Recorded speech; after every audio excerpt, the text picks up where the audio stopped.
अस्सलाम वालेकुम।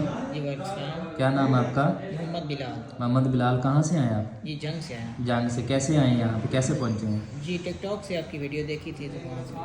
अच्छा, तो अभी किस काम के लिए आए यहाँ पे? ये मेरे कज़न ने एक वीज़ा अप्लाई किया हुआ था कतर के लिए। अच्छा। तो 4 महीने चक्कर लगा लगा के थक गए हैं दूसरी एजेंसी का, तो अब आपके पास आए हैं। किस एजेंसी पे वीज़ा अप्लाई किया था आपने?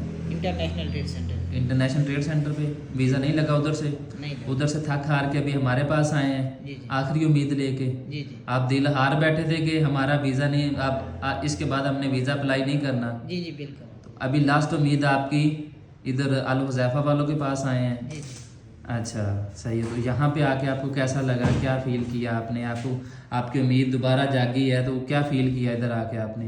बहुत अच्छा फील किया है और अच्छा। अब उम्मीद है हमारा काम हो जाएगा जल्द। अच्छा, तो चलो इंशाल्लाह